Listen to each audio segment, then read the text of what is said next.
And he finally just said, hey, tell him he's not going in. He might as well just do it in his pants.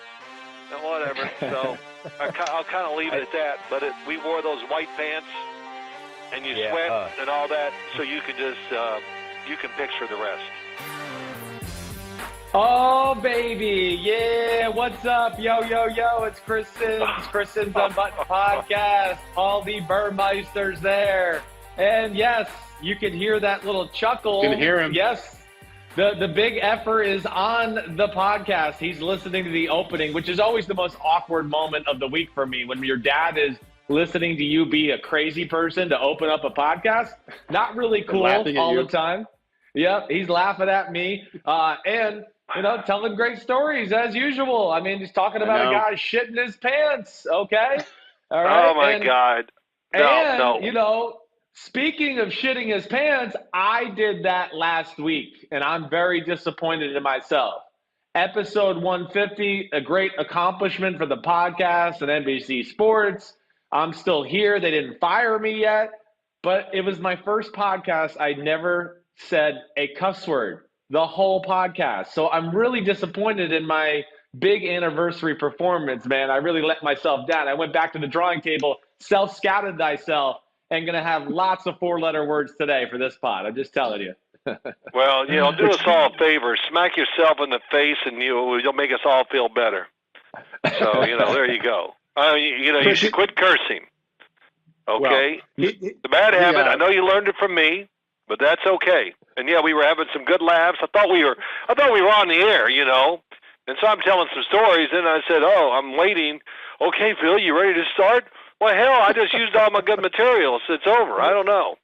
Well, yeah, all right. And then you just cut off our other host. Can you let Paul Burmeister talk for a second? Hey, listen. I'm the guest. I run the show. Paul, it is great to talk to you. How are you doing, man? Phil, thank you. It's good to hear your voice again. It's been a little while. Been looking forward to this, hanging out with you a little bit. And once I saw the top of the show that Chris accidentally did not swear on his last show. First of all, Chris, we still have the streak. You've dropped the F-bomb every single show with me, so that's still alive, okay? Oh, my gosh. I like it, Paul. You bring out the best of me, Paul. Way to go. That's right. My gosh. To point that out. And Phil, made me wonder about you as a parent, because I have boys who are 14 and 11. Did you swear around the kids when they were little, like at the dinner table? I'm sure I said curse words, but I do not curse around the house, or try not to, and I don't really anymore. And I don't know, Christopher, did I curse much in front of you as a young kid? A decent amount, enough that I learned it at a pretty young age. Yes. Yeah. Okay. Well, then listen. I'm not trying to throw you under the bus. I'm just trying to be honest about it. You are very good now. You've changed your approach to the point where now when you do swear, my kids are actually surprised to hear you say it, because you don't cuss much, and you tell them not to say bad words because, of course, I've given my kids free reign to say bad words around the house because that's the way I was parented a little bit. So. Oh, okay. Well, listen, Paul come from a large family. There were 5 boys and 3 girls.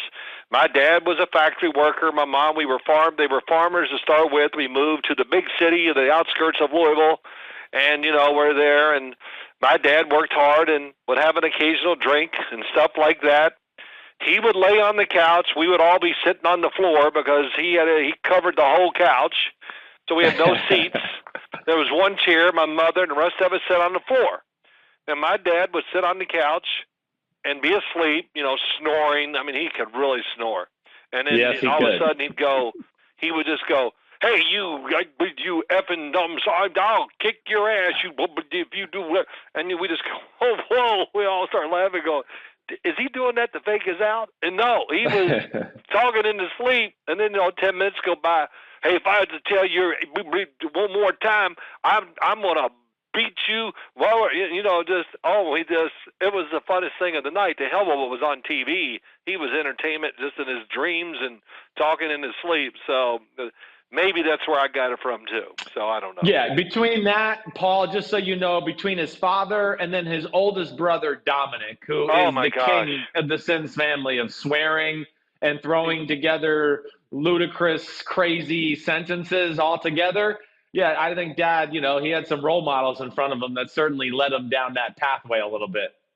Paul, not that you need to know this, the fans don't care. Well, he turned out well anyway. that way. So when I call my brother he had to overcome Dominic, quite a bit. What's that?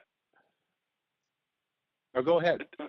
Well, no, I was going to say, when I to this day, when I call my older brother Dominic that Christopher's talking about, the phone rings, and I'm just bracing myself because he's going to pick it up and go, "Hey, you, boom, boom, boom, boom." And, I mean, you just go, oh, my God, who can think of this stuff? I mean, it's unbelievable. It rolls off his tongue, and it's always different, and he's crazy, man. That's all I can say. So he is crazy. Oh, well. He is. So, Paul, I'm glad to know you're doing well. How old are your kids now? My boys are 14 and 11. Growing right up. Oh, my gosh. Well, what am I going to see you? As soon as this is over, can they throw? Your oldest boy, can he throw? Yeah, he throws it pretty well. And I was hoping to come down. I texted you right before everything changed about coming down and watching the quarterbacks together, maybe bringing a boy down to throw, but obviously that's not an option right now. So when some normalcy comes back, I'll be showing up at your house for sure. Well, good. It'll be this summer. Oh, it won't be long. I hope that we are at least allowed to go out on fields and throw the football around, stuff like that. So when that time comes, we'll definitely get together. It'll be a lot of fun. It'll be a lot of fun for your son, being young and all that, to see a lot of the other kids that are not much older than him that we've trained for a few years. So it'll be a great learning experience for him, and he'll have a lot of fun doing it too. He'll get to hear my son Matt do his thing, because his mouth, he doesn't care if you're 5 years old. It comes out of his mouth just like Christopher's. So I'm sorry. You just got to brace yourself for it. So, okay.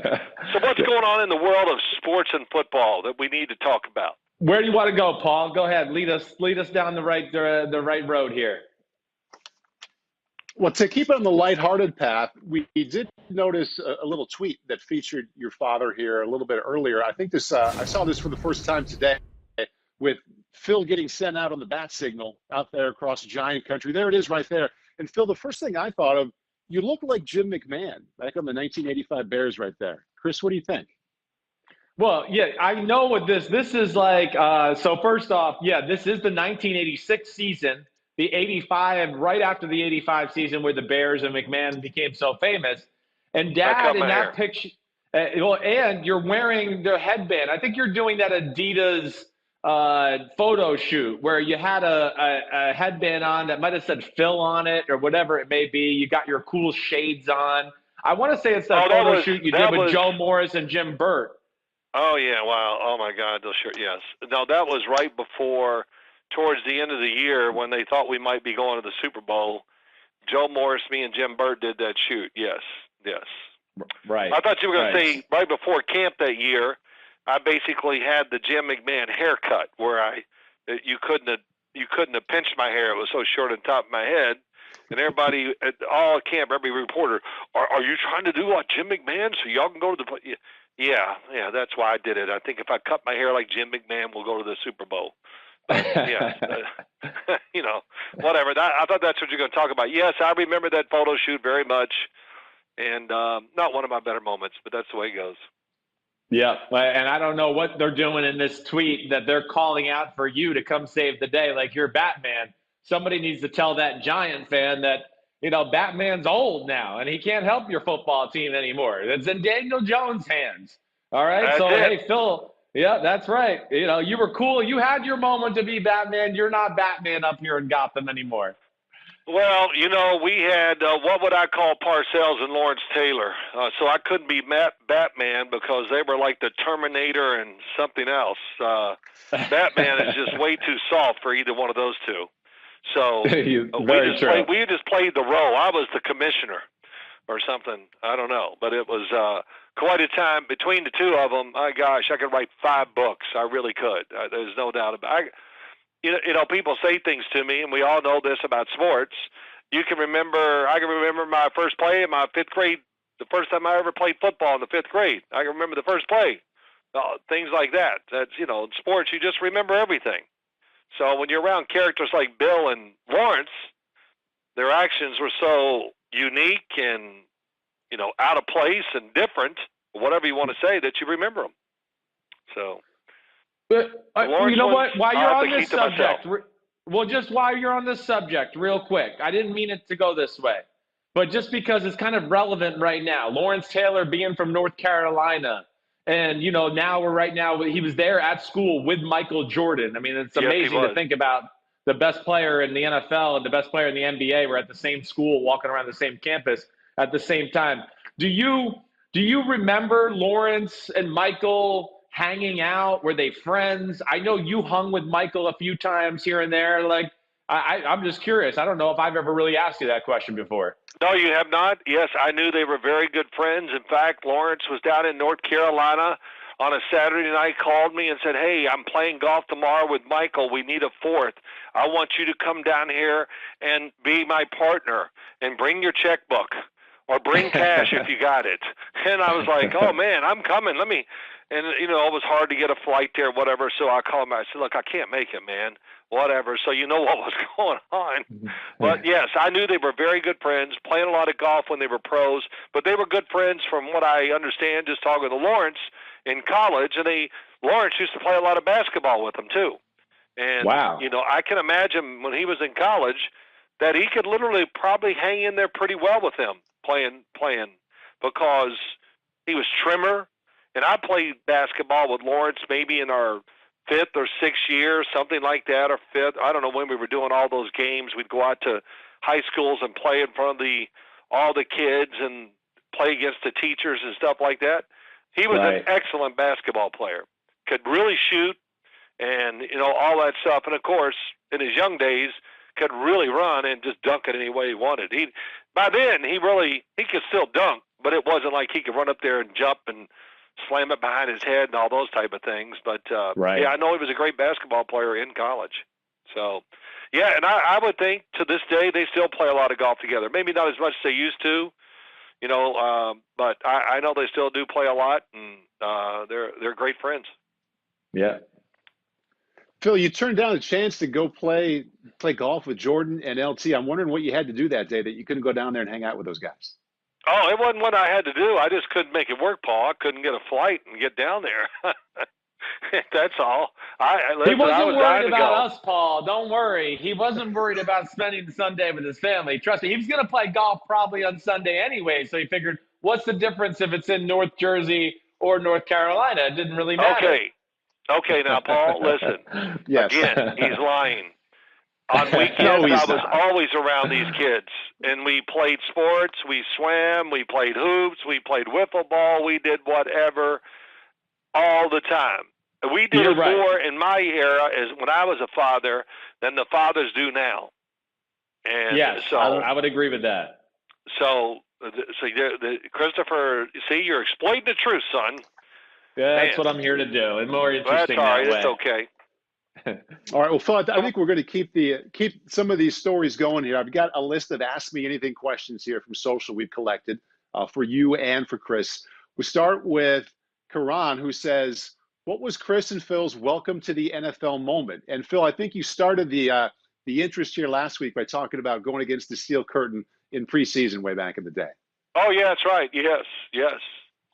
You got any other ones, Dad? Like any other ones other than that Steelers moment that, jumps out to you? Maybe when you became a starter where you just went, oh, my gosh, I'm in the NFL. This is real. Really, besides that very first game, after that, it was kind of normal for me. And, everybody goes, oh, how are you adjusting to the fact that you're now playing in New York with a pro team and not at Morehead State? Hell, I don't know. I know it's different, but I think I adjusted after a couple of days of practice. You throw a ball and somebody intercepts it and you go, whoa, that should have been a completion in Morehead, but here. So, you adjust fast as a quarterback. And I can't remember. I just remember playing maybe my first start against the Tampa Bay Buccaneers, and they were really good. They were 5-0. I think we were 0-5. And, man, could they talk trash? That was one thing. I was like, wow. I mean, and it was big time, and it was personal, and it was, in today's world, not accepted. Who was doing it the most? It was unbelievable. And who was the worst? I'm just looking at them. You know me. What do you think I did, Christopher? Gave it right back to them. Oh man, my tongue. I went in full-fledged, just everything at them, and I was like, God, I guess this is the way it is. But the great thing is I've told you guys many times, most of my career, the cameras and the broadcast were so different that they didn't always have the camera in the face of the player where you could read lips and stuff like that. But that kind of stuff did go away very fast. I'd say by my second or third year, the trash talking on the field was much, much less than it was my first year or two. That's for sure. Well, when you talk about like the Steelers being, your welcome to the NFL moment, how about what's your first huge hit you took in the NFL that you can remember? Like the first one where you went, holy crap, that rattled my brain, or, is there one that jumps out? I know your most famous hit will always be your Mark Gastineau preseason hit, right? No, that was actually during the season. That was regular season. That was the regular season, yes. Where Gary Shirk was standing over the middle wide open, and here comes Mark Gastineau free, and I go, man, it's amazing. You think, I got to make a decision here that's really rough. So I rose up, got on my tippy toes, stood over the top of his head, and just left my chest wide open, and he put that big head right in the middle of my chest. And my chest, of course, had blood on it, this and that. And for about, I'd say 5-10 years, every time I would stretch my shoulders back, my chest would pop. Yeah, it did. I think it was more than that.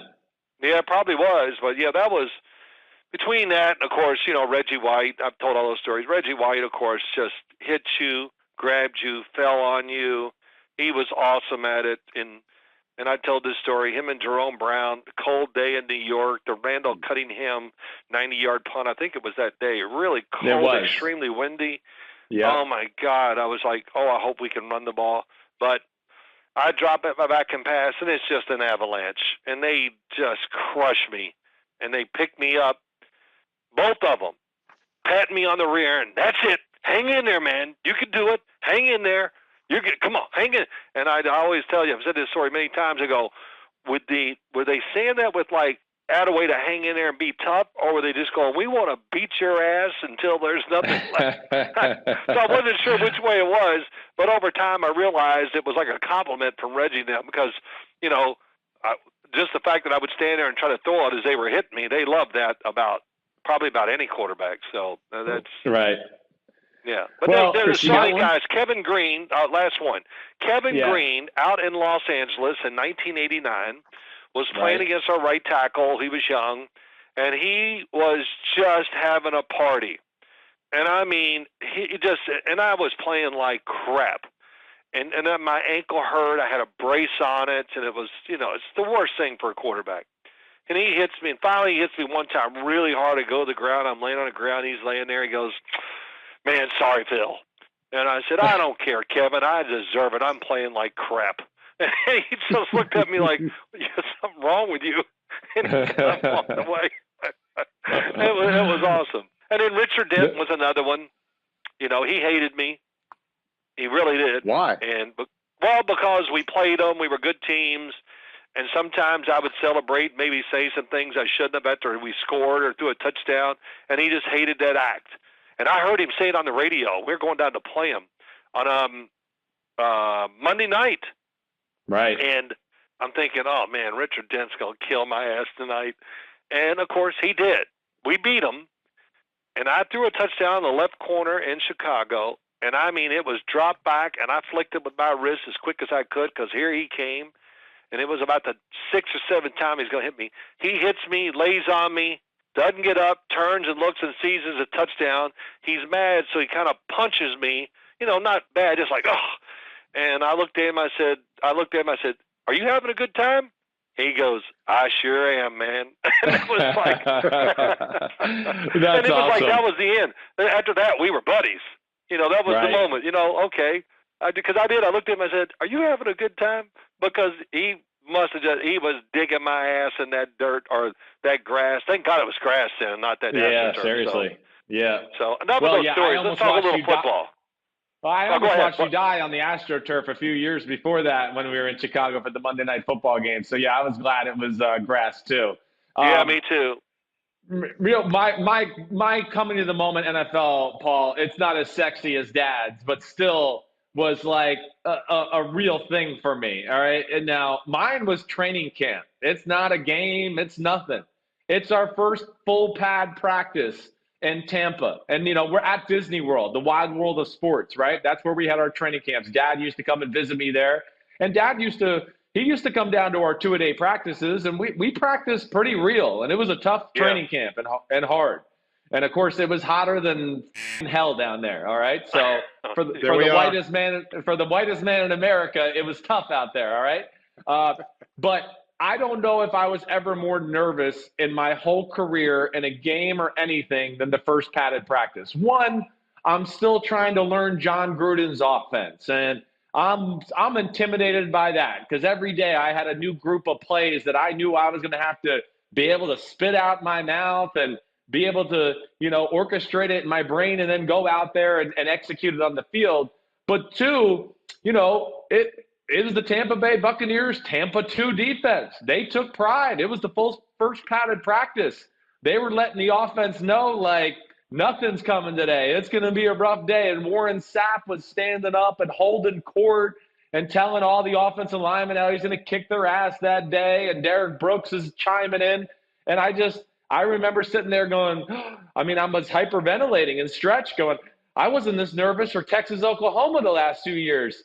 That was really my big moment as far as like, wow, this is NFL and these guys are grown men and they're ready to practice today. I think that would jump out to me. And, there was a few moments my rookie year as I'm sitting on the sideline where I just couldn't believe what I was seeing in front of me. My rookie year was the Peyton Manning 21.4-minute comeback in the end of the fourth quarter, right? There was that. We had a few unbelievable game-ending experiences that year with the defending champion Bucks, and all of it was a shock. But that one moment in training camp was one where, like I said, I almost wanted to throw up. I was nervous as hell sitting there stretching and sweating my ass off. I remember when I first got... you have it when you were in college? What did you have? Do you have a moment where like that you're in there in practice or something and... I can remember. I remember getting hit for the first time. That was like a real college hit. Like it was full speed in practice, which it was all the time back then. And just one of those big linemen coming through and hit me. I was running the option. I forget what team I was emulating down there on scout team, but somebody came through and put their head down and hit me in the chin.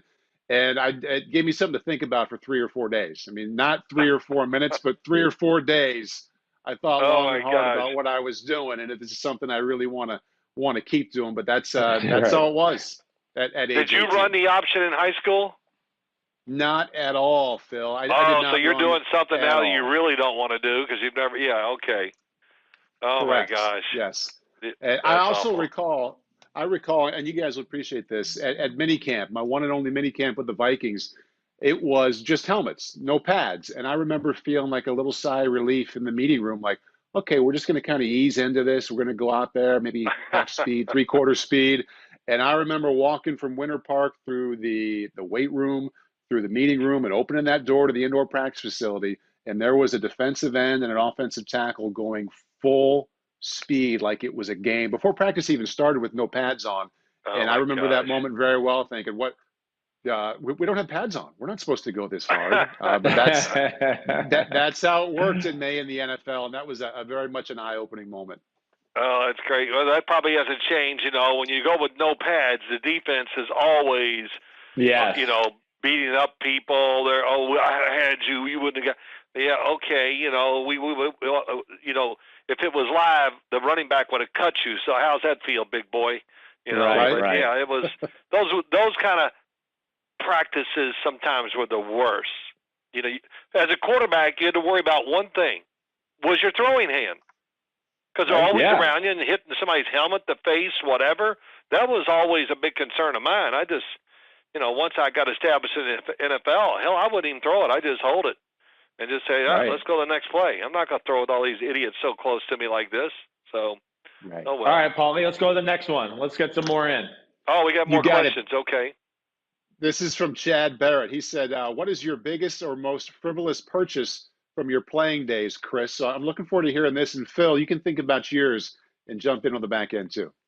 Well, mine's definitely going to be something, probably a watch. In fact, it's the watch I got on right now. I'm not going to lie. What kind is it?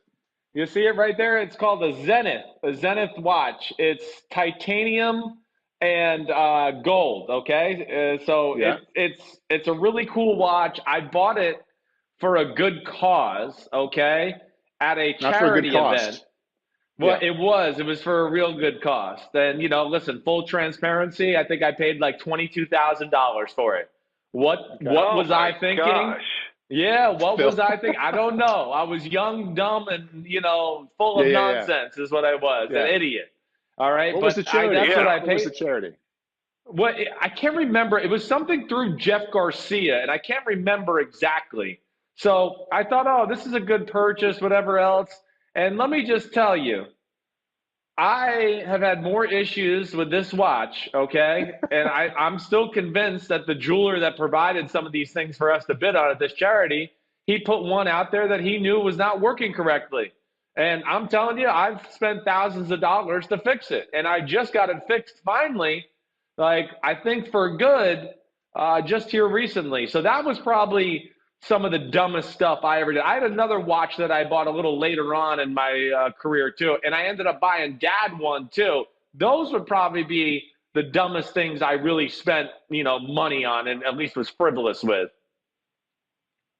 Well, maybe that watch you bought for me, I'll show it to you. That damn thing broke within the first month I had it. So, but I still have it, and I'm going to get it fixed. But it's been sitting there almost since you got. I said, I got to get this watch fixed.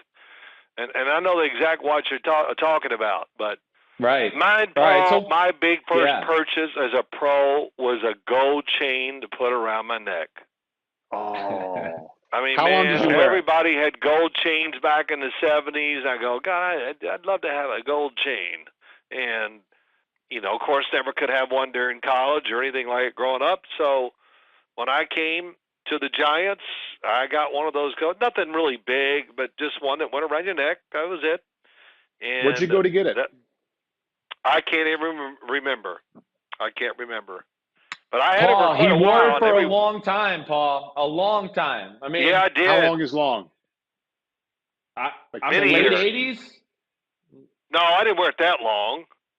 But I still see pictures of me with shirts on. There's that gold chain. I go, oh my God, look at that thing.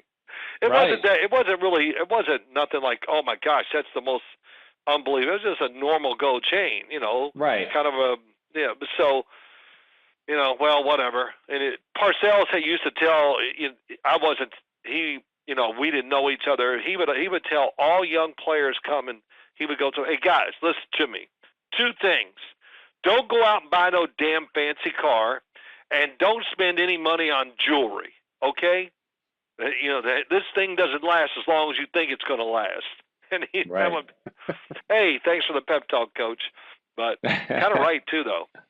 Yes, definitely. Yeah, exactly. Chad's got another one, and this is more football related, guys.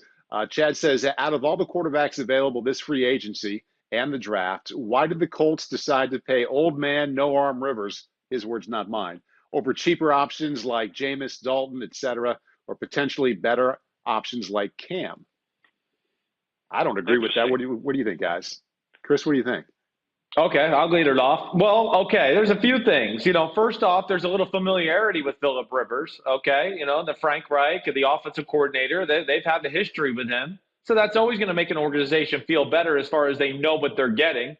Hey, Phillip Rivers, yeah, the arm is not special, but that doesn't mean anything, especially when it comes to him, all right? And I know he had some mistakes last year, certainly, was careless with the football at times. But also, man, he still makes a lot of plays. He really does. When you break him down and watch him on film, you go, wow, man, does he stand in that pocket and push the ball down the field?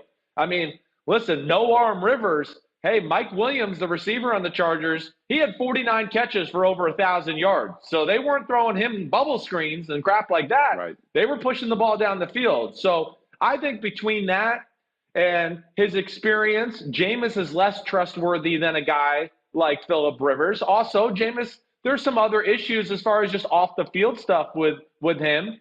Andy Dalton at the time, we don't know what the Bengals were asking for in trade. I do think the Indianapolis Colts were very interested in Andy Dalton, but for some reason at that time, I don't know what it was. why it wasn't being worked out. Obviously, the Bengals were asking for too much because they've released him now, and now he got to sign with anybody he wants. So I think we hit, was it Jameis, Andy Dalton, and who was the other name we hit on? Was that it? I think that was it. Cam. But, they threw out their Cam, and Cam as well. Well, Cam, we don't know anything with Cam right now. We don't know. So that was too risky at the time. They couldn't wait around to see, we won't sign any quarterback and we'll wait till Cam gets healthy in April. Oh, wait, April's over. He's not ready yet. Oh, we'll wait till May. Oh, wait, May's not ready yet. So when do you do it? So they went with something that they felt comfortable with in Phillip Rivers, and I understand that. Yeah, I would say this. First off, about Cam Newton, even if he was completely healthy, I don't know if he would have been the guy anyway, because that would have meant probably paying him even more money, whatever. But, and I hate to say this, he does not fit the way they run their offense. It's not a great match, and you go, well, change the offense to fit him. I don't think they want to do that right now. I think they want to go with what they got, because I think that when you look at the Colts and look at what they've done during the offseason, how they're drafting everything, getting Phillip Rivers, they think they're a big-time playoff team. Right. I'm positive they think that way. And Phillip Rivers, Andy Dalton, I do believe he would have been their first choice, but it couldn't get done. And I heard Andy Dalton talking the other day, like, he was careful with his words, but basically, boy, you guys going to keep me? If not, let me go, do something. Give me a chance to get in a good position when I leave here. Well, I think he landed in a great spot, money-wise and being comfortable right near his house where he grew up and played at TCU and all that. And the thing about Phillip Rivers, he's going to have a running game. Yes, he does not have the strongest arm in the world. There's no question. But what he does have, he has a great anticipation to throw the football. And he is a fearless thrower, too. And they have a very precise offense in their pass game, I think, in Indianapolis. And it was really disappointing. And Paul, Christopher, I would think you would agree, the first year Frank Reich was there, I was going, man, I worked with Boomer Esiason, who was roommates with Frank Reich down in Maryland.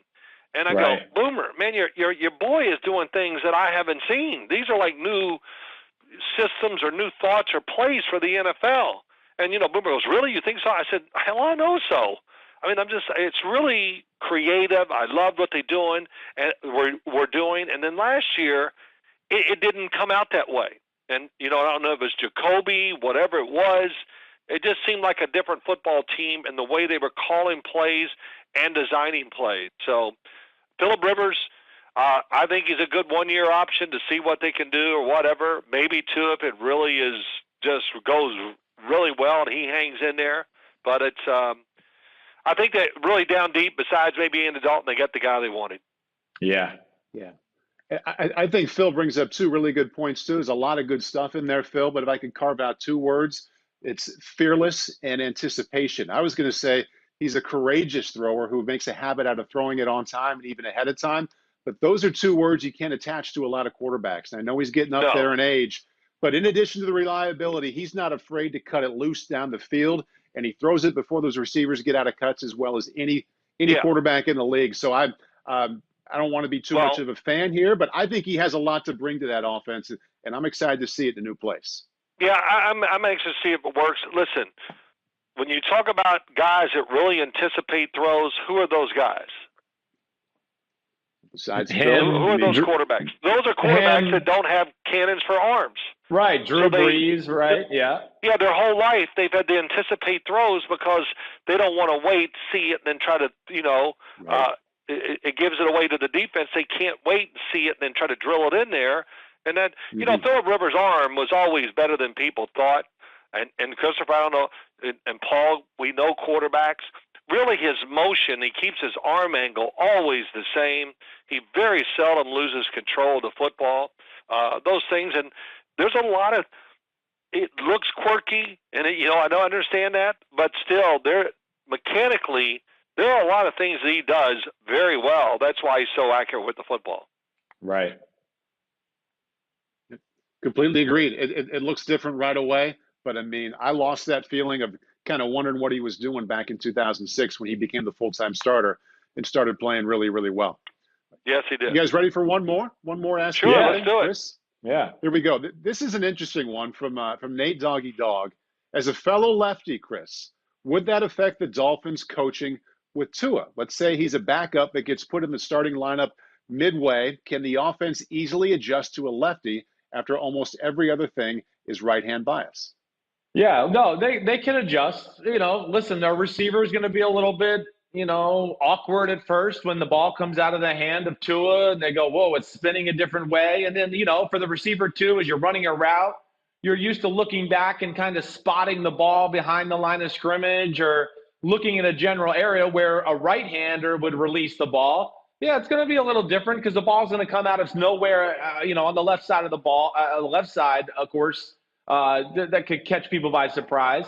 Hey, offensively, it's not going to be a huge drastic change. Yes, you might have to call a few more dominant left-handed formations. You got to be a little conscious of calling the play action pass game to the left side a hair more, bootlegs rolling to the left a hair more.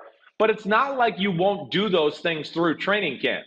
There's going to be things where Ryan Fitzpatrick, he's going to run some bootlegs to the left during training camp. So the offense isn't going to be like, oh, whoa, Tua's in the game? Coach, timeout.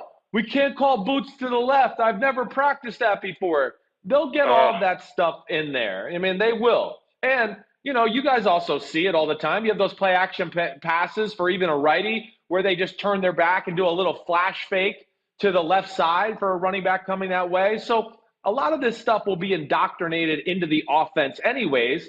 It's just going to be on the play caller, like Gruden. Gruden used to cuss me out in a funny way when I would be in the game. If we were in a preseason game and, Brad Johnson was in there and then it was my turn, he might call a play and go, oh shit, I forgot the lefty's in. And then he'd have to switch it around in his brain.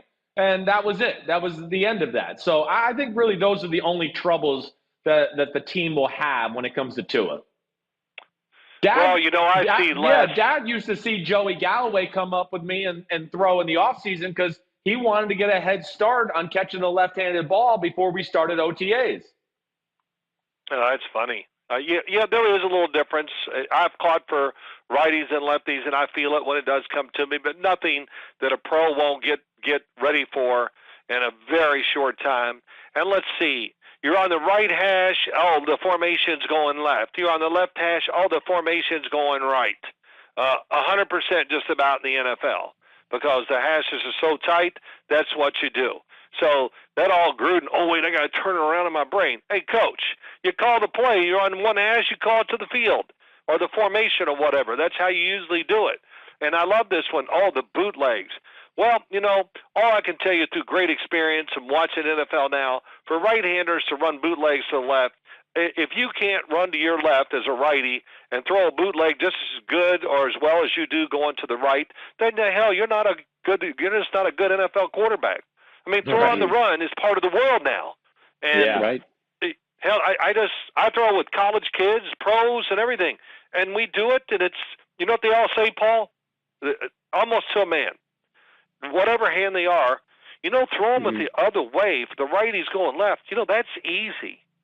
Yes, and I go, I know it is, because it forces you to do it right. The other way, you can fall into traps. And it almost always, right from the start, righties throw better going to the left, and lefties throw better going to the right when they're on the run. So all those myths, and you got to make, if it's, oh my God, Tua's in the game, what we got. Man, this is a new day and age. Everybody's ready for all that stuff and has done it many times before now. Right. Speaking of myths, Phil, back in '94, I was at the Combine. I met with the quarterback coach of the Jets named Walt Harris. Remember Walt? Oh, sure. Okay, so I know him well. Boomer. Okay, I assume Boomer had been there for 1 I just want to tell you this. Why do I know him well, son?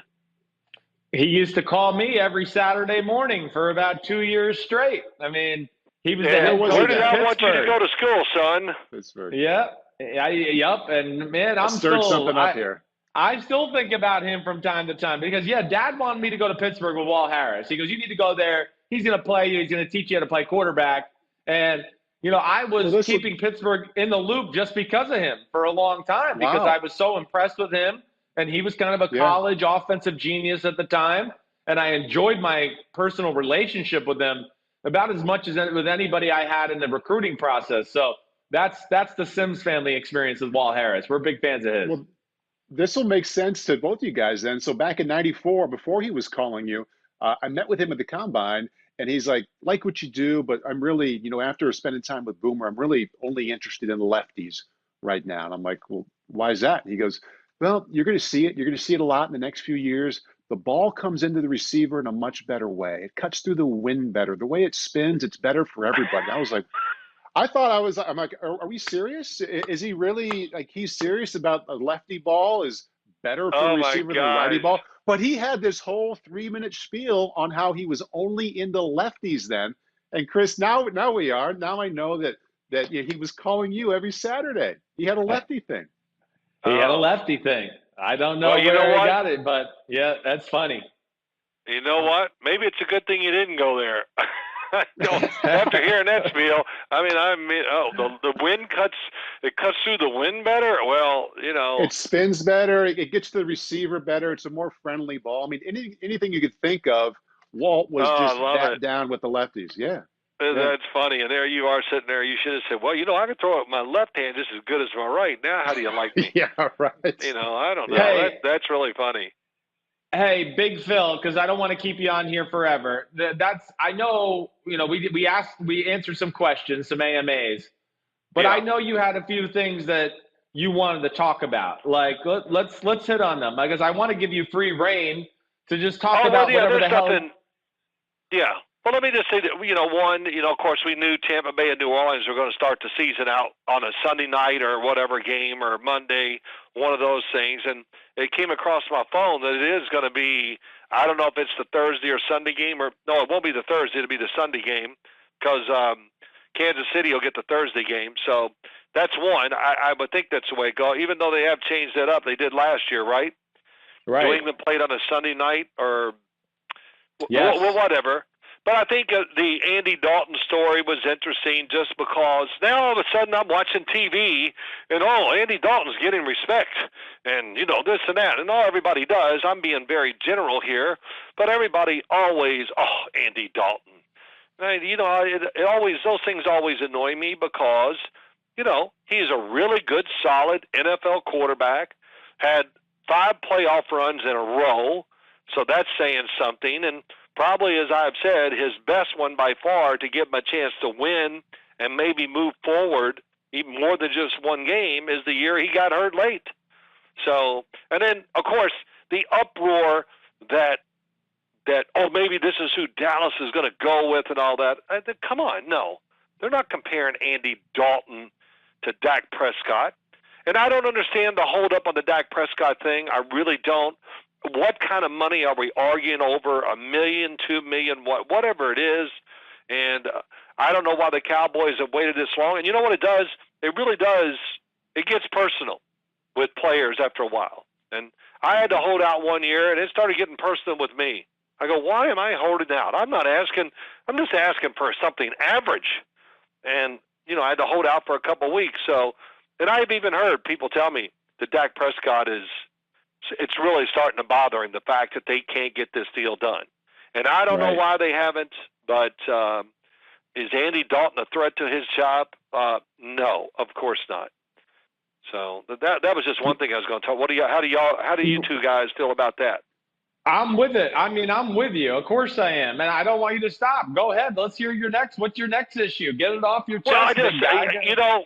Well, everybody, it's this and that, but whatever. The other thing is, I just can't get over how the Baltimore Ravens, I didn't look it up, I wanted to, how'd they get so many draft picks?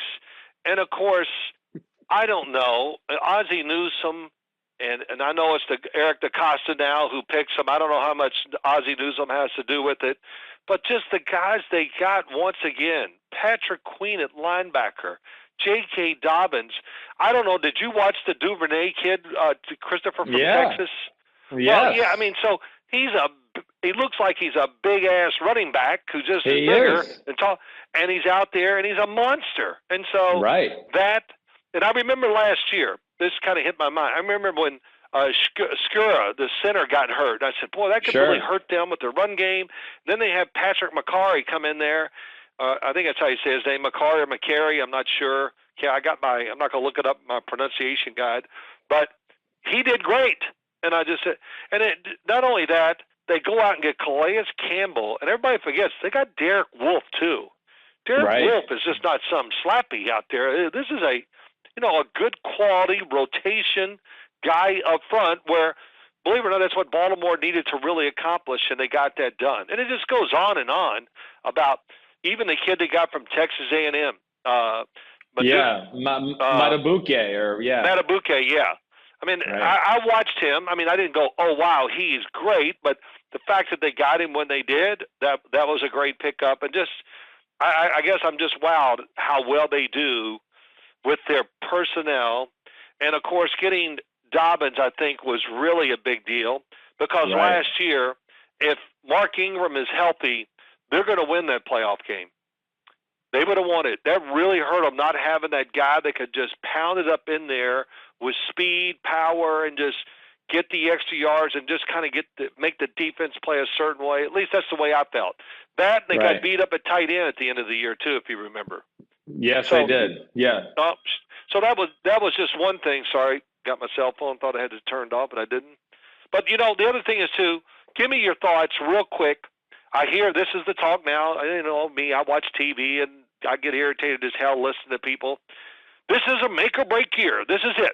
Baker Mayfield, this is his last chance. It's got to work this year. It's all on him. And, oh, my God, please, I wish I was sitting next to you when you say that. But give me your thoughts on Baker Mayfield. What do you think? Is this got to be the year, all that stuff that everybody says? Because it's really prevalent on TV. Yeah, all right. So two things. First off, because, we've talked about this. Me and Florio have had to talk about this. First thing I just want to address, you said about the Ravens. I don't know where they get all these picks from. The Ravens, like the Patriots, have mastered the compensatory picks conversation in the NFL.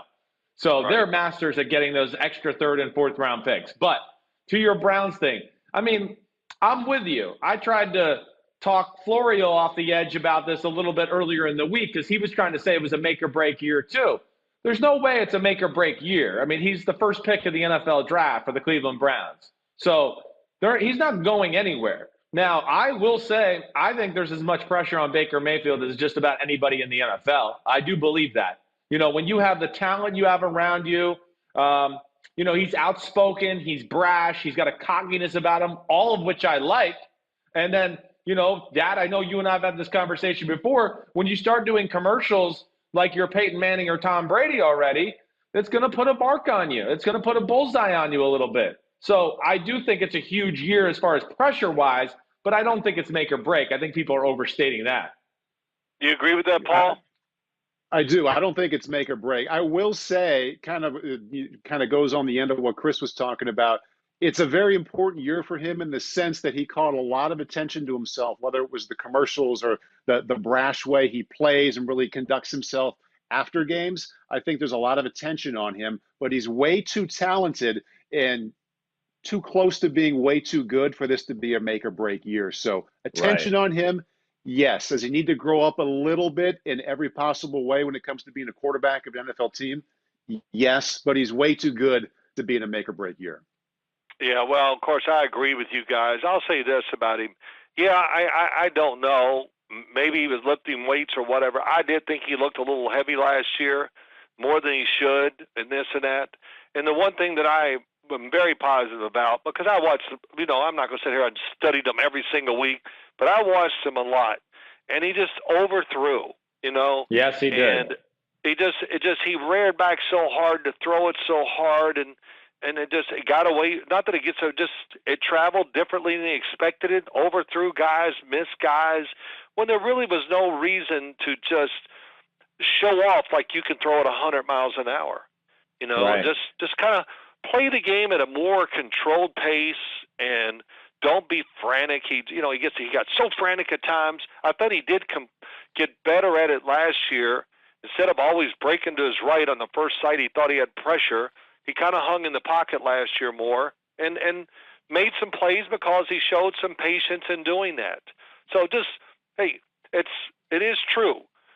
every play, every throw doesn't have to be the greatest throw of your life. You don't have to go for the home runs all the time, all that stuff. He just needs to play the position,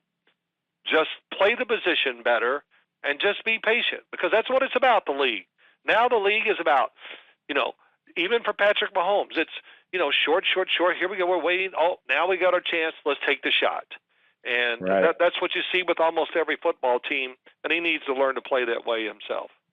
So, besides that, I looked at the Denver. I can't wait to see the Denver Broncos. To be my last thing. Just the fact that, all the guys from, just how the quarterback played last year. They picked up A.J. Bouye. They got him. Bradley Chubb comes back. They got Jarrell Casey. My gosh, and to get Jerry Jeudy and K.J. Hamler in the draft, and Cortland Sutton's there. And Noah Fant. So I just want to see how this all comes together. And I do like Pat Shurmur as an offensive coordinator a lot. I really do. And I've said this. I hope I didn't say it last week or whenever we talked, but I loved what he did in Minnesota, but they never got the giant team in the position to kind of be that team where the quarterback moved and we ran the ball enough, and it was deceptive. Case Keenum was friggin' awesome up in Minnesota that year they went to the championship game. And, with Drew Lock out there, I was getting ready to call him Andrew Luck. Drew Lock, yes, we saw a really good sample from him last year. And it's funny, I was just seeing highlights of him this morning going, man, he did some things there that look simple, but those were difficult. And it'll be interesting. If his talent matches up to what, Christopher, you were a big Drew Lock fan. I probably wasn't as big as you, as I thought, oh, man, it's just out of control looking. But realizing, too, the team was awful. The offense was horrendous. The concepts were terrible. But besides that, but, his talent is really easy to see. It is. Right. When I saw him on a pro football field last year, when he finally started playing, sitting there at CBS, looked down and said, man, he's definitely got big-time starter talent. There's no question about it. So I'm really anxious to see how that goes this year for the Denver Broncos. Yeah, no doubt. I think they're a team. Yeah, it's good stuff, though, man. Good stuff. And I think they're a team that Paul and I are certainly got on our radar, too. The Broncos are one of those teams to watch out for. Definitely. Yeah, it's really interesting, isn't it? No, well, let me say this. Isn't it really interesting as you sit and you look at teams, and I'm this way, and I'm the worst. I just see the good a lot of times when I look at a team. And, I can pick some teams out where I just say, I don't know where it's going, and I don't think it's going where you want it to go. But not many. I just kind of go, oh, this will work, And, of course, we know most of it won't work. So it's just kind of fun this time of year to guess, think about, and see if you can kind of pick out the teams that are going to – surprises and get to the playoffs on the edge, whatever it is. That's always fun to do. You're the man, Big Phil. You're all done. Right, guys. Hey, Paul, thanks for sharing the stories. Keep him in line. It's hard to do, but do your best, son. Hope to be driving down there soon, Phil. All right, guys. Look forward to it. Thanks for having me on today, Christopher. Paul, thank you. See you, Dad. See you, man. See you now. See you, Phil. Yeah. So a bunch of things. It's been a while since I've hung out with you and your dad. Number one, I like listening to your dad because I think what comes through, what he just said, he sees the good. He sees the potential in all these prospects and teams. Right. He just loves it. And he has a lot of knowledge into some of the negative things that can happen, but he's a positive guy about football, and it's fun to be around. And all of his quarterback stuff, like I can pick out a little bit of things where as much as I watch him and think I know, like he sums it up well. We talked about Phillip Rivers. He's a fearless thrower. I'm like, I was going to call him courageous, but fearless is even better. Talked about Baker Mayfield overthrowing, and like that's something we can all relate to when we watch him. Like, yeah, he was overthrowing. He was gripping the club a little too hard and trying to hit it 350 yards. And just like summing it up with Drew Lock, his talent is easy to see. Yeah, there's a lot of ways you can go with that. We all wonder where it's going to go, but his talent is easy to see when he comes on the field. So I should have said this when your dad was on. Maybe I can call him later. That's all right. He's got a big enough I can always head. Pick things out. Yeah. No, I can always pick things out from him. Listen, he lives it. That's what we do in our house. It's the family business, and it's kind of family and football. That's really all we really care about, and it's where a lot of our conversations go. I'll be on the phone with my dad 3-4 times a week. And, every time I get off the phone, my wife is like, oh, yeah, well, what did he have to say? And I'm always like, we were talking about football. We were talking about quarterbacks. We were talking about wide receivers. It's never like some life issue or anything like that. It's just we're always dissecting players, teams, different angles. And, Dad's just seen so much, experienced so much, still is experiencing a lot. I mean, just like he told you and as you know, I mean, he's working with college kids, high school kids, some NFL players. So yeah. He's got it all going on and still always tinkering with the mechanics of the position and what makes a guy good and not good and all those things. And he certainly trained my eye through my years as far as things to look at. You know who loved your dad? You probably know this, but my first 3 years at NFL Network, I worked out of NFL Films. And the late, great Steve Sable loved Phil Simms. He had great Phil stories, great respect for him. I think he had so many wires where Bill and Phil were arguing. I think he was A, entertained, and B, kind of had to have a lot of respect for Phil for the way he kind of battled through that and dealt with it. But that's a guy who loved football, who thought the world of your dad too. That's cool. I got some good memories of Steve Sable. Sable, certainly, he came to the house a few times through the years where Best. I was the best, and I was obsessed with NFL Films as a kid. So I was like, man, Steve Sable's in the house.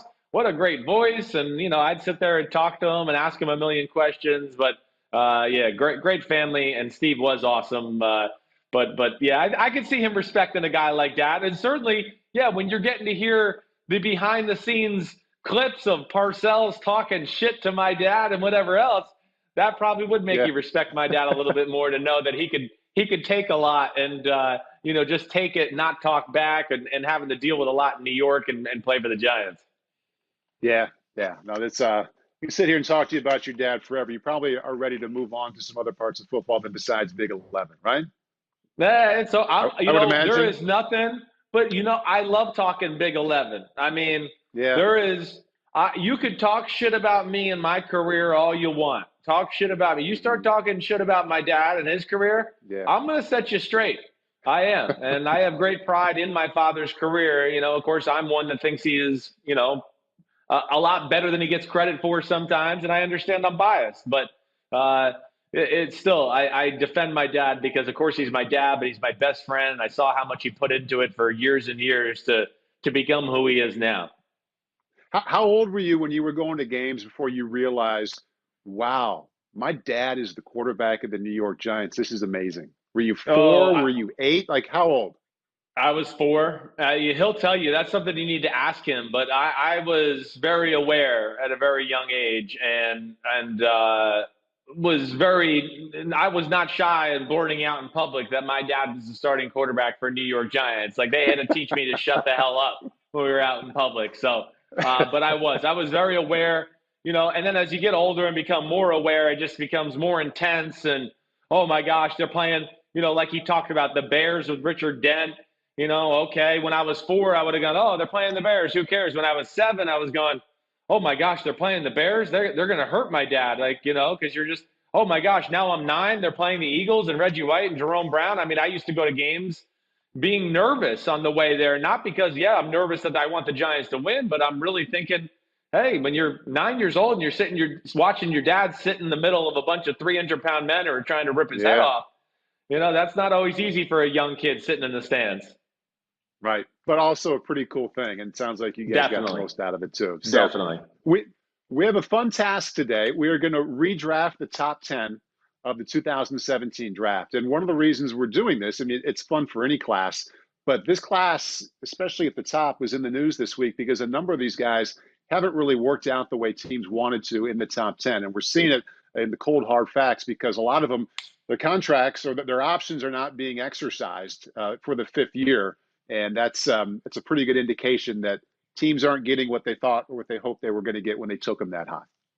No, well, yeah. I mean, we've had this conversation. When you talk about first-round picks, top 10 picks, at times people are overdrafted because of, you take a shot on potential or there's a trait that the player has that's special and you go, ooh, that's special. Not a lot of people have that. I know some other areas are lacking, but we think we can bring that along or, accentuate the great strength that we do see. So, yeah, you look at that top 10 of that 27 NFL draft, there's some very underwhelming names in there. When you talk about Solomon Thomas, Corey Davis, John Ross, Mitchell Trubisky, those would be 4 right off the bat where you just go, man, it hasn't been easy. It hasn't been top 10 worthy to this point. And certainly completely understand with those 4 names why the teams did not pick up that 5th-year option. Yeah, there's 5 of the team. 5 of the 10, the options were not exercised. So we are going to redraft this top 10. Leonard Fournette, though, just so you know, that one is to me like on the fence as far as not to say he was worth the number 4 pick, but he's been okay. I would think Jacksonville at least thought about that one. Now, I don't think Leonard Fournette and some of his off the field things he's done has helped his cause there either.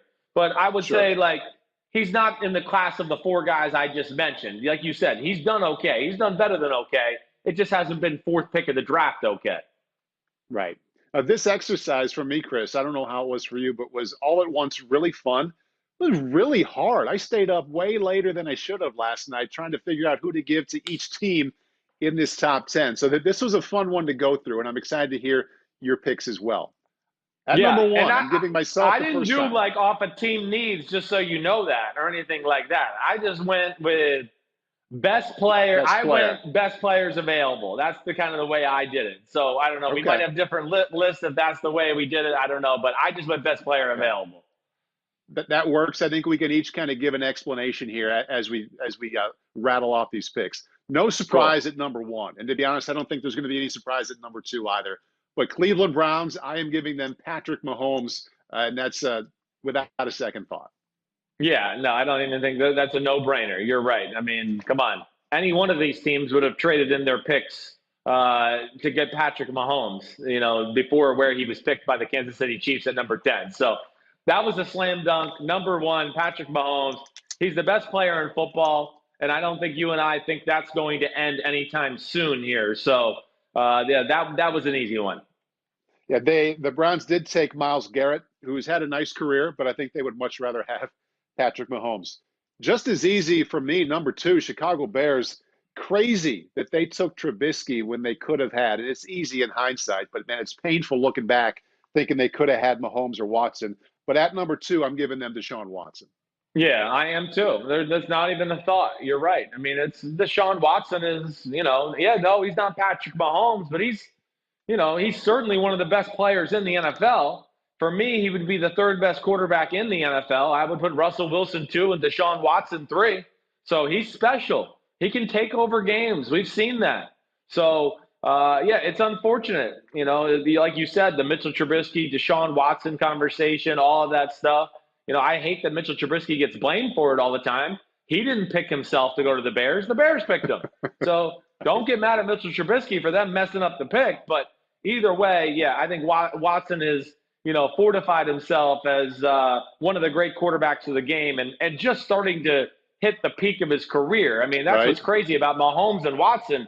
They're not even in peak NFL career position yet. They're still getting better, which is scary. Right. Okay, so I knew we were going to have the same at 1 and 2. I mean, who wouldn't have gone Mahomes and then Watson? Going to be a lot of variation here now as we hit San Francisco at 3. Back in 2017, they took Solomon Thomas, defensive tackle. I think they'd like to have a redo. I thought long and hard about this one, and I feel badly because I'm giving them the pick they found in the 100, so they should get credit for that. But if I didn't give them George Kittle, and I see how much he means to that offense, somebody else here in the top 5 or 6 would have had him. I just didn't feel right about that. So I know they got him in the 5th round, but I am going with San Francisco number 3, George Kittle, tight end. Oh, that's very nice of you that you gave them their player. So nice of you. Look at you all giving and stuff. But I mean, listen, George Kittle's coming up for me too. He's not coming up at number 3. All right. But he is certainly on my list here as one of the 10 best players from that draft. And, so like I told you to start, I kind of just stayed by almost best player available type thing. And to me, the next guy up, I'm going to go with Myles Garrett. I am. I'm going to give the 49ers with that 3 pick to Myles Garrett. Myles Garrett is, a phenomenal player. He really is. No matter what happened last year with the Mason Rudolph situation and all that, He still had double-digit sacks last year. He was one of the best defensive players in football, and he didn't play the last 7 games of the year. So, excuse me, as you know, such an important position, and not only an important position for a football team and your franchise, but he is really a special specimen at that as well.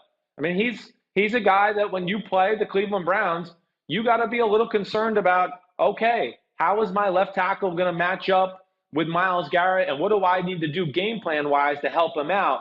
There's just not a lot of guys like that going around in the NFL. I think Myles Garrett is pretty damn special. Also fits with the theme that you and I talked about a lot with San Francisco. A lot of good players everywhere, but their calling card is that defensive line, so that would have fit in there very well. It would fit, okay, right. For sure. Jacksonville at number 4. You mentioned Leonard Fournette. He's been a decent player, all in all, maybe not worth the number 4 pick. If they wanted a running back, though, I'm going to go with Christian McCaffrey at number 4. He's been even better than any one of us thought he could be, catching the ball, also running the ball. And I think about a defensive coordinator, and it's a unique preparation to have to get ready for so much out of the running back position. So, yes, the production is really good, but just the difficulty in prep. It's a different kind of prep than they get the rest of the weeks. I think it's a home run there to go McCaffrey at 4. Well, I mean, he's been the cream of the crop at the position. I mean, he's arguably the best running back in the NFL right now. He's certainly towards the top of that list. I don't care who you are. As long as you're watching football, you got to look at him and go, man. And he's at the top of the list as far as dual threat running backs too, as far as pass game, run game, and everything there. So, I'm not going to argue with you. You're right. I like how you're kind of staying within the position that they drafted. That's cool that you're doing that. Now, I'll say I think life would be a little different, for him if he had to play, with Blake Bortles and that Jacksonville offense who couldn't block or scare anybody in a pass game. But regardless, the talent is real, and he has certainly justified being a top 10 pick and now being the highest paid running back in football. Again, another guy I love. He'll be on my list. He's coming up shortly. I thought you were setting yourself up to say, I agree. I'm also making it a Jaguar, but that's I don't agree. I don't agree yet, okay? So I went with Jacksonville taking their version of Cam Chancellor and then taking Jamal Adams. That's where I went here. And Jamal Adams is, first off, would fit perfectly within that scheme. And Jamal Adams, I think when you talk about the best safeties in the NFL, I'm missing somebody else in that conversation that I'm blanking out on right now. But Jamal Adams is right at the top of the list. There's somebody else I'm missing that I usually throw out there, and I can't think of who the hell I'm thinking of. I mean, he was hurt. Are you thinking Derwin James? Definitely. That's if you give me them healthy at safety, and I have the pick of the litter, I'm going to go Jamal Adams 1, Derwin James 2 is the best safeties, strong safeties in football. But man, Adams' ability. He's like a linebacker who can run like a corner. That's just special, and that skill set. He's awesome in the run game. He's awesome sideline to sideline, running people down if it's, outside sweeps or bubble screens or whatever it may be. And he can cover. And he's a great blitzer, and he brings attitude to your defense. So that's why I went with Jamal Adams. I'm going to say, he's the 4th best player in this draft. So. We'll see. All right, who you got number 5? Works for me, and I'm trying to think of a different way to word this because you just talked about him for a whole minute. But at 5, Tennessee, they did take Corey Davis, yikes, wide receiver. I'm going with Jamal Adams. And just to add on to what you just said, when I penciled him in, I went and Googled the depth chart for Tennessee to see who they had at safety, and I stopped myself. I'm like, you know what? It doesn't matter. He's better than everybody else they have at that position. Right. And even if they have 2 studs, safety is like corner now, and you can't have enough. I mean, to have 3 on the field at one time is just fine, and he can play a linebacker hybrid like you just said. So you put it very well. My best point is I called off my search on who they already have because I know he's better than whoever else is there right now. No doubt about it. You don't have to worry about that. And I think at the time, I don't know. I don't think they had 2 or 3 guys to worry about. Kevin Byard, was he there yet? I think he was there, right? Am I wrong? But either way, a nice duo now. Oh my gosh, would that be some duo now? It really would be. That would be in the conversation for the best duo in the game. I'm a big fan of both of their games. But hey, that's nice to see. We got so 3 out of the first 4 picks, we have the same guy, right? Correct. Our only different one is the number 3 pick so far. So all right. Now with the number 5 pick, the Tennessee Titans, first off, like you said, they drafted Corey Davis there, where at the time, I just saw just a little backstory. I was adamant, like, please somebody don't take Corey Davis in the top 5 or the top 10. All right. He was being a little overrated, and I'm not trying to say to this point, but it was like the Jerry Jeudy conversation. His route running. It's all he was drafted on. And again, that's a nice trait. But you don't draft somebody in the top 5 because they can run to the white line and make a right turn for a 90-degree angle. That's not why you draft somebody. Added to the fact, I would always be skeptical of drafting any receiver who stays in school for 4 years. Wide receivers are the freakiest of the freaks. I mean, we know that. They're the greatest athletes on the planet, in my opinion. So, the great ones leave school after 3 years. They're like, what? 4th year of college? I'm so above this league, it's not even funny anymore. Let me go on to the next thing. Corey Davis was not that, and I never understood that pick. So either way, this is where I'm going George Kittle. I'm going with George Kittle of the Tennessee Titans right here. Kittle, he's the best tight end in the game. And again, it's almost like what you just said. I don't care who was on the roster at that point or whatever. The way Kittle can block, the way he can make plays happen after the catch, let alone what he can do before the catch and his route running and just the intensity and livelihood he brings to a football team, all those things are special. Kittle would be my number 5 pick to the Tennessee Titans. All right, getting to the second half of the top 10, the Jets, they did a nice job in the actual draft in 2017, taking Jamal Adams. We've already drafted him twice here, so he's even better than number 6 in our eyes. So Jets, I thought about their offense, and I went back to our notes. We did so many pre-drafts podcasts, Chris, and the thing I had written down about the Jets more often than any other nugget was fewest points in the AFC last year. And they have their quarterback. We'd like to see Sam Darnold healthy. I almost went with one of the very good running backs in this class, and both of them are going to show up for me later in the bottom half of this top 10. But offensive line is also a big need for them. Hopefully their first-round pick from Louisville, Becton, works out for them. But had they gone Ryan Ramczyk, who went with the last pick in this draft in 2017 to the Saints, they could have gone elsewhere. So I'm going with the offensive tackle who's been a complete stud for Drew Brees and Sean Payton. Really, really good pick. I was wondering if you would have Ramczyk in your top 10. I did, because we all fall under the category of, like, for these kind of fun exercises, sex appeal. But yeah, he deserves to be in the top 10. He's, arguably, I think it's him or Lane Johnson as far as the best right tackles in the game right now. So I'm with you. I mean, here's another guy, spoiler alert, it's going to be in my top 10 too. He's just not quite here yet. And I wish I would have done more of what you did. I didn't do it all the way that way as far as going back and looking at their needs and all that. Honestly, I'm getting lucky here because so far the guys I put there have fit the needs of the team too, so I've been able to justify it.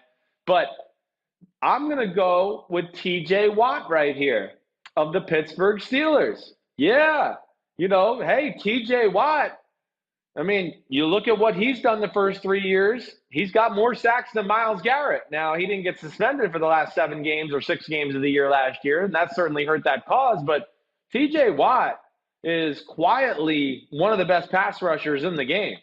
It's double-digit sacks the last 2 years. He's awesome in the run game. He can drop back into pass as being a 3-4 outside linebacker. And, of course, the biggest thing is he can rush the passer. So he's a really well-rounded football player who, I think if teams could do this draft over again, he would be looked at and certainly viewed as one of the 10 best guys in the draft selection process. Chris, I'm going to take you all the way back to about 5 minutes ago. Remember the transition from 4 to 5 when you went Jamal Adams 4 to Jacksonville? I went Jamal Adams 5 to Tennessee. Okay, 7 LA Chargers. I've got TJ Watt for there you go. a lot of the same reasons you just mentioned. I will add that I like my pick or my placement of him to the Chargers a little bit better because I think about the linebacker trio there with the Chargers. Kenneth Murray, first round pick they just took. We both like Drew Tranquill a whole lot. You put him in there with those two and Derwin James behind him, sometimes next to him, maybe even in front of him. You can use a safety a number of different ways. So I applaud your pick of TJ Watt at 6. I like mine a little bit better, TJ Watt at 7. No, of course you do. Of course you do. Very nice of you to say. Only thing, all right, so why are you going to rub that in my face? I mean, yes. They got Joey Bosa and Melvin Ingram. It's not like they're hurt at the position. Look at the 49ers. I know, you're right. You can't have enough of them. I get you. Yeah. I'm just trying to give you a hard time and see if I can fluster you a little bit. Okay, that was a good answer. Good answer. Who you got the Chargers? Okay. You still got me? Am I still there? Let me make sure. You sound like you went into a hole. I can. You look the same. Oh, I had to switch my ear pods. I got to switch them because they're dying out here. All right. My number 7. This is where I'm going to go. Christian McCaffrey. This is where I'm going CMC. And like I said, I didn't do on draft need. I didn't do all the due diligence you did. I just kind of went top 10 guys from that draft. But Christian McCaffrey, for all the things you mentioned, he's too special of a football player in both the run game, the pass game. You see what Carolina, how they value him. And, of course, they value him a lot because they got an offensive coordinator in there and Joe Brady who's going to run that Saints offense, and he's going to be able to do all that Alvin Kamara type stuff and do it better than Kamara does. I mean, we already know that.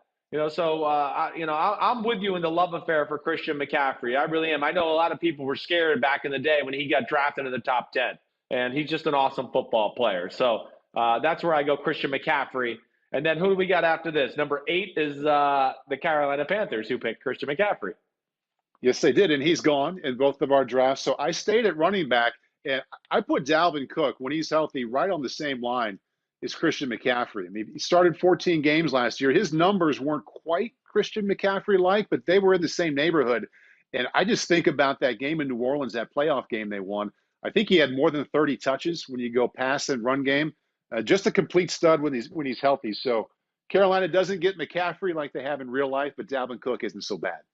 Yeah, no, not so bad. I mean, he's arguably one of the best running backs in the game. And then, to even further that more, probably more of a home run hitter between the tackles than Christian McCaffrey is, and that way, that's where he's scary. I think he's a little bit more of a talented runner that way. I don't think he's necessarily as good in the pass game, but man, if Dalvin Cook sees a crack in the seam, forget it. He's gone. So I'm not mad at you with that pick at all. It makes a lot of sense. This is where I went Ryan Ramczyk. I went with Ramczyk to the Carolina Panthers here. I mean, oddly enough, if they had him, maybe Cam Newton's still healthy and they're not having to, sign Teddy Bridgewater or do all that. But, you mentioned Ramczyk. Ramczyk's one of the best right tackles in the game, for the Saints. And that's really one of the best offensive lines in the game. And, again, right tackle, left tackle, it doesn't matter as much as it used to. Ramczyk is one of the best offensive linemen in the game. Khalil Mack and Von Miller line up on both sides. So you better be able to block them, whether you're a left tackle or a right tackle. That day is over. And between that and his ability to just plow people out of the way in the run game, he's a very special player. Cincinnati at 9 in the real drafts. Yeah, I don't know. Who are you going to go with your last 2 picks? I'm very interested. The real Bengals went John Ross. They would like a pass to do that one again. And I went back through my list of 1 through 8, Chris, and I saw how heavy it was on offense. And I looked at there's some incredible corners and defensive backs in this draft. So I figured, well, I better take one of these defensive backs and give him to somebody here at 9 or 10. So at 9 for the Bengals, I went Tre'Davious White corner. Ooh, good one. Good one. Yeah, I mean, I get that. And I went DB as well. But I went with the DB that I thought is better. And this is a good debate because you're right. Between Marshawn Lattimore, Marlon Humphrey, and Tre'Davious White, those are 3 really good first-round corners. I actually went with Marlon Humphrey. I like Tre'Davious White. I like Marshawn Lattimore. It's not even a matter of that. It's not. They're all awesome.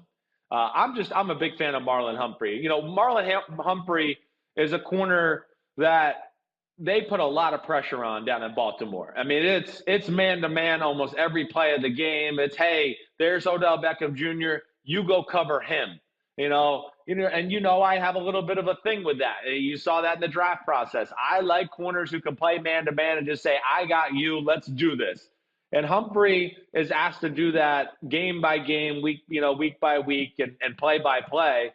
And for my money right now, I think Marlon Humphrey is one of the 3-4 best corners in the NFL, and I just gave him a slight advantage over, Tre'Davious White and Marshawn Lattimore, who I think are both hell of a player too. It brings to mind, I wanted to say something about Baltimore and how well they've drafted while you and your dad were talking, but the moment was gone and the next topic was up, and you can't stop Big Phil once he gets going. And I don't necessarily want to. I enjoy listening to him as much as everybody else sitting at home.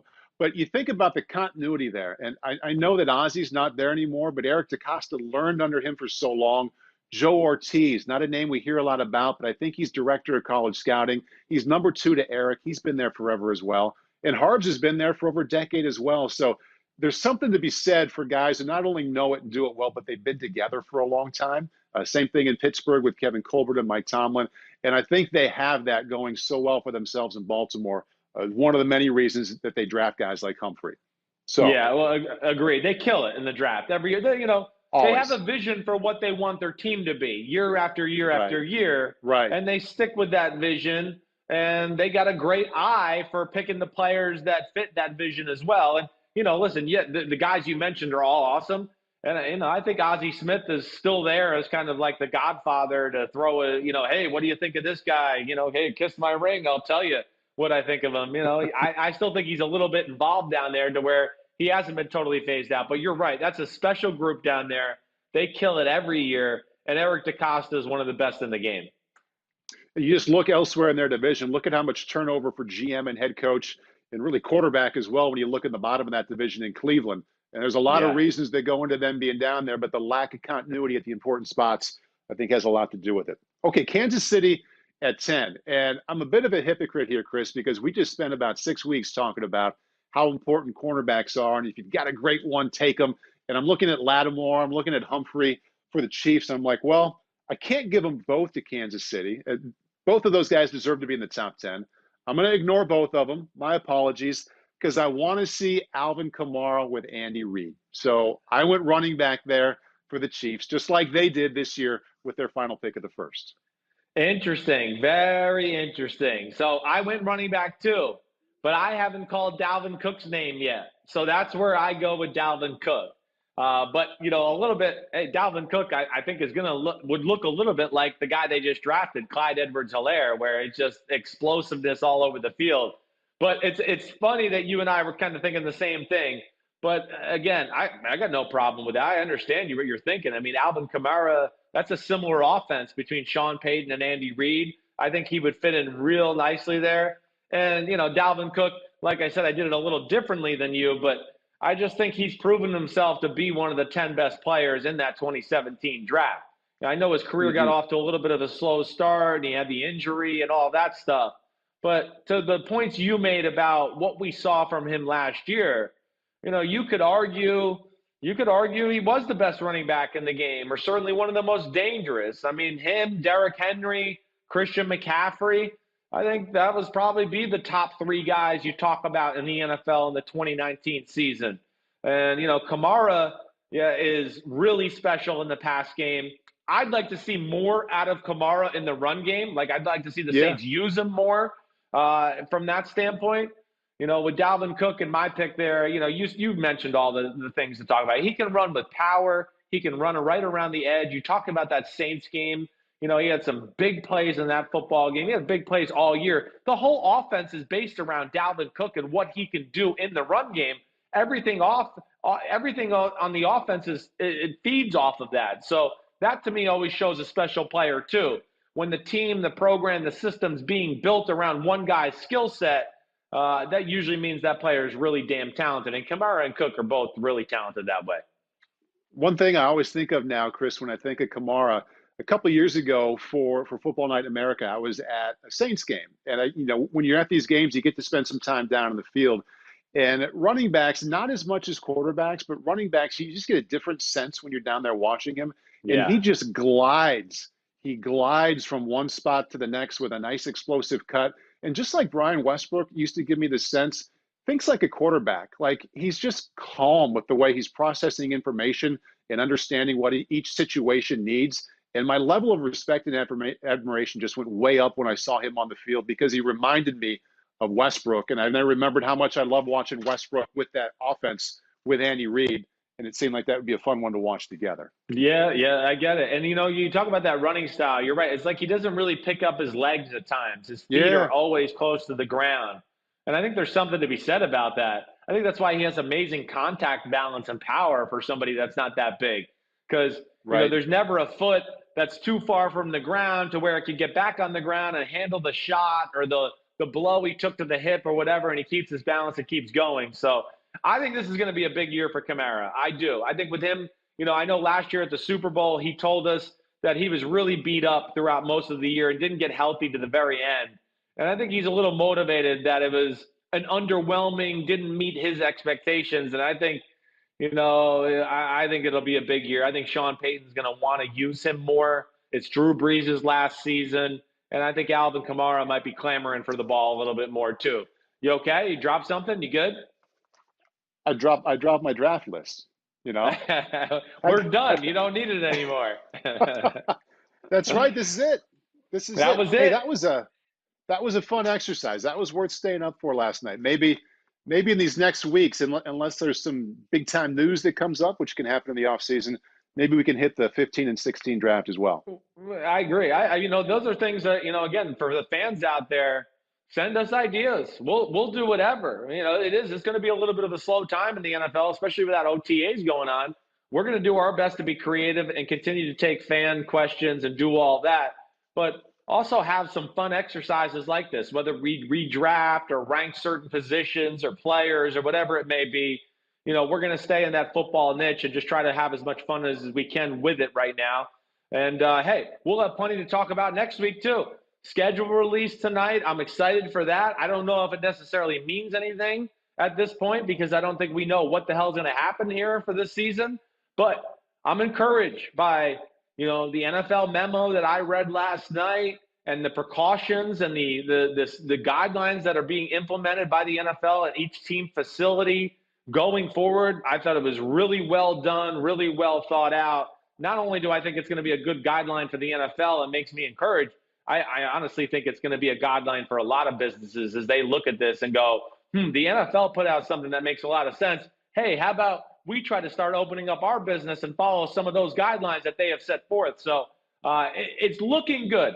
All we can do is cross our fingers and hope. But, man, I want football in 2020. I really do. And I think the NFL, and just from my coach friends and some front office friends that I know, I think they were very skeptical of whether we would play football this year.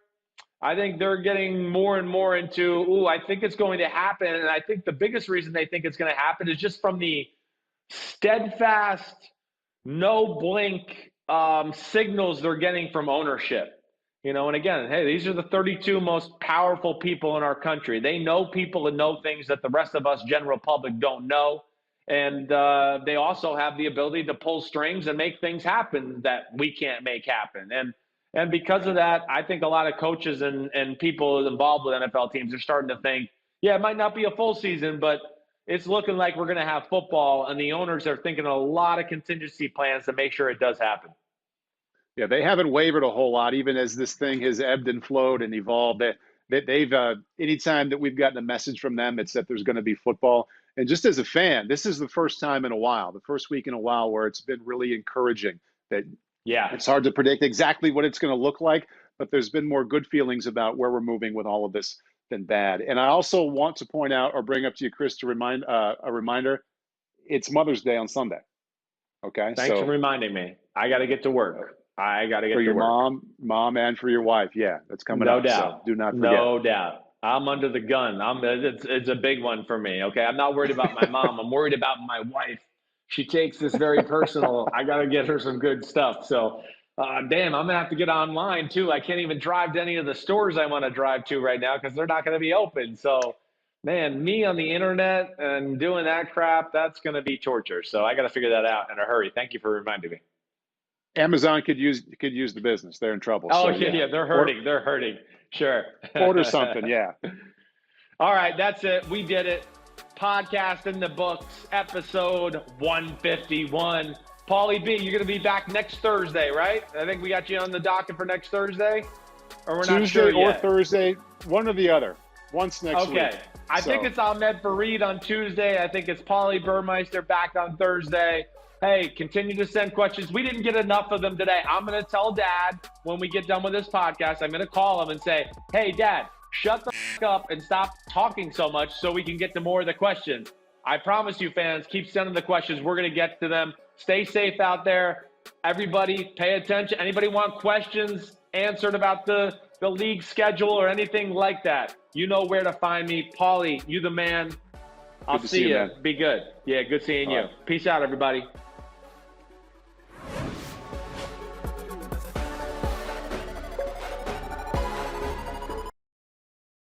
Yo, what's up? Come on, man. Subscribe on YouTube to Chris Simms Unbuttoned podcast. I need you. Please hit the subscribe button, please.